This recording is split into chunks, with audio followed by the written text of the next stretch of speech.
내일이면 새로운 정부가 탄생을 합니다. 대통령이 파면돼서 치러지는 선거이기 때문에 인수위원회 없이 바로 일을 시작하는데요. 그런 다음 정부의 내일 할 일 릴레이 인터뷰로 만나보겠습니다. 먼저 생명과 인권, 평화를 위한 할 일 목록 얘기 나눠보려고 하는데요.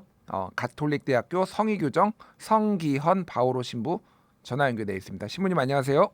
네, 안녕하십니까.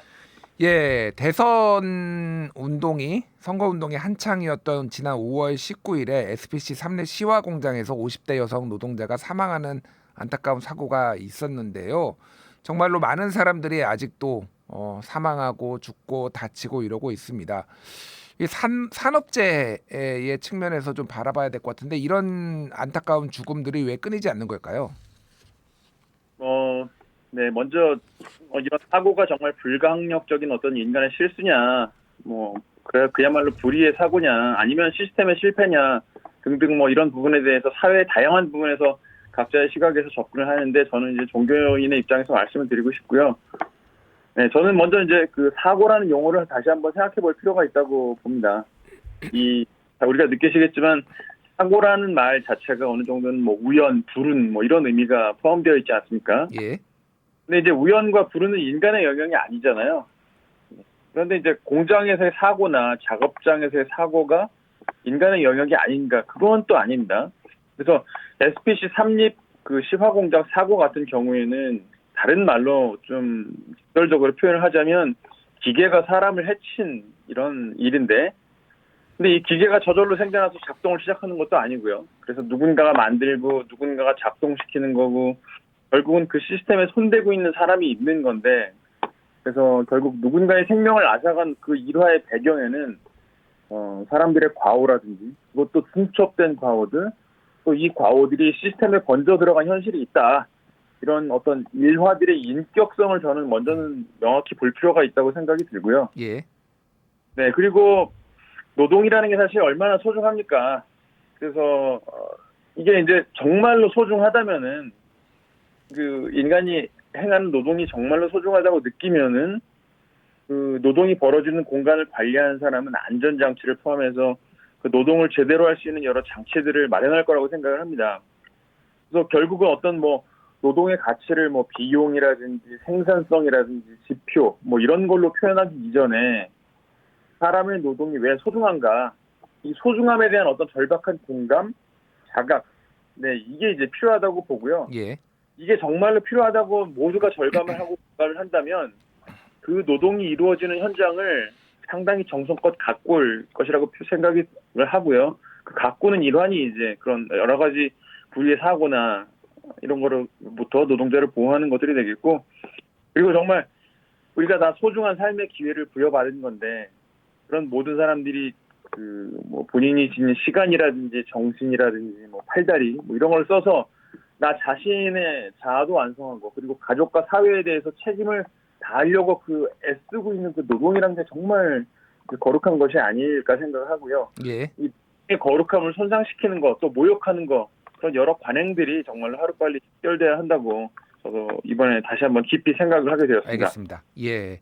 이제 말씀하신 거를 제가 이해한 바로 요약을 하면은 이제 사고가 단순히 이게 우연히 발생한 게 아니라 생명 경시 풍조 그리고 노동에 대한 올바르게 인식하지 못하고 좀 안전장치를 안 하고 투자를 안 하고 이런 것들이 조금 복합적으로 된 것이 아니냐 이렇게 말씀하셨고, 생명에 대해서 우리가 좀 더 다시 생각해 봐야 된다 이렇게 말씀을 해주신 것 같은데, 네네. 자 그러면은 이게 네. 이제 우리의 인식도 바꿔야 되죠. 사실 한 해에 산업재해에서 질병으로 죽는 사람이 약 1,000명, 그리고 사고로 죽는 사람이 약 1,000명인데 이게 조금 숫자가 줄기는 했습니다만은 거의 네. 한 1,800명씩 이제 매해 죽는단 말이에요. 이게 관행적으로 우리가 경시를 하는 것도 있지만은 또 하나는 법적으로 뭔가 이런 보완이 좀 제대로 되지 않는 것 아니냐, 이런 것들을 방지할 수 있게 강제를 좀 해야 되는 거 아니냐, 그런 얘기들도 나오는데요.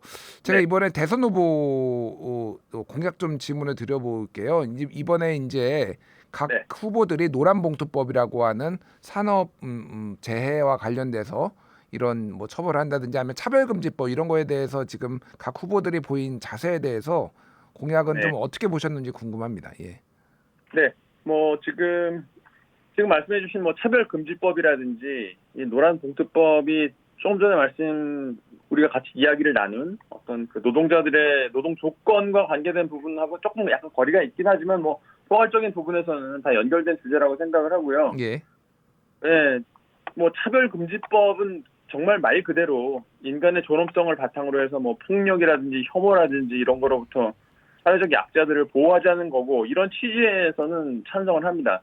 예, 이제 먼저 이제 사회적 차별금지법에 대해서 말씀을 드리는 건데, 근데 이제 이 차별금지법 앞에 포괄적이라는 단어가 들어가기 시작하면 여기서부터 이제 약간 성격이 달라지기 시작하죠. 예. 그래서 포괄적 차별금지법이 되면 그야말로 뭐 종교적 신념이라든지 뭐 가치관이라든지 이런 부분에서 진짜로 그 신념과 가치관을 갖고 있는 사람들이 숨을 죽일 수밖에 없게 되는 그런 내용이 있기 때문에 현재 상황에서는 뭐 한 단계적 차별금지법이라고 할까요? 뭐 이런 정도가 우리 사회의 어떤 공존의 현실에 더 부합한다고 보고요. 그래서 뭐 가톨릭교회의 관점을 뭐 좀 말씀을 드리면 뭐 사목적 차원이라든지 또 모든 인간 존엄 차원에서 그런 예를 들자면 소수자들을 배려하는 것 이거는 있을 수 있고요. 당연히 그와 동시에 공존할 수 있는 것이 또 있는데 그것은 또 결혼에 대한 뭐 가톨릭교회의 교리를 밝히고 또 교육을 하고 또 관련된 사목 프로그램을 만들고 이 두 가지 여러 가지 것들이 다 공존할 수 있다고 생각합니다. 예. 그래서 이런 거는 어떤 차별의 문제가 아니라 신앙에 따른 뭐 정의, 그러니까 뭐 데피니션의 문제라고 생각을 해서 그런 어떤 신앙의 관점과 또 포용의 관점이 동시에 공존할 수 있다고 생각을 하고 그런 공존을 또 포용하는 방식으로 사회가 나아가야 하지 않을까 이렇게 생각을 합니다. 알겠습니다. 예, 뭐 노란 이게 예예. 예, 말씀하십시오. 예.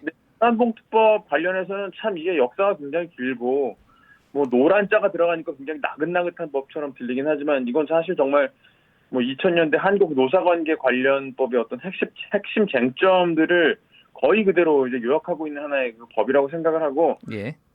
아시겠지만 노란봉투법 핵심은 노조가 어떻게 보면 뭐 진짜 사장이라고 표현할 수 있을까요? 진짜 사장과 교섭을 하고 그러니까 하청업체 직원이 원청업체 사장과 교섭을 할 수 있게 하고 그리고 하청업체 노조가 원청을 상대로 쟁의 행위도 할 수 있고 또 교섭할 수 있는 의제의 범위를 넓히자 이렇게 이제 간단히 요약이 되는데 한마디로 노동자의 권리를 강화하는 것은 분명합니다. 예. 그래서 기본적으로 이 가톨릭교회 사회교리는 노동자의 권한 보호를 절대로 소홀히 하지 않습니다. 그런 긴 역사를 갖고 있고요.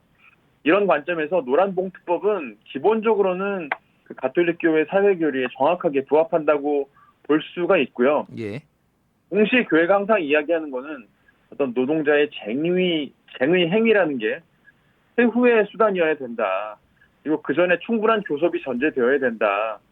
또 극단적인 뭐 폭력의 형태로 나타나는 쟁의 행위, 뭐 공동선의 파괴 이런 거에 이제 아슬아슬하게 걸쳐 있다든지 이런 쟁의 행위는 하지 말자 이런 관점이 또 분명히 균형적으로 있거든요. 예. 그래서 이런 노란 봉투법을 시행을 하게 되고 시행을 한 이후에도 노동자들에게는 어떤 엄중한 책임이 따른다는 걸 말씀드리고 싶어요. 그래서 알겠습니다. 예. 공동선하는 방향으로 교섭 행동하자.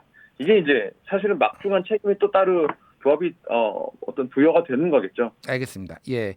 뭐 이런 법안들이 향후에 어떻게 될지는 우리가 지켜봐야 되고 다만 이제 신부님께서 말씀하신 대로 이게 누군가는 찬성을 하고 누군가를 반대는 하니 사회적으로 좀 더 네. 의견을 모으고 부작용이 최소화되는 방향으로 해야 되지 않을까 그렇게 보이고요. 요거를 네. 좀 여쭤봐야 될 것 같아요. 이제 가톨릭에서도 중요하게 생각하는 게 평화.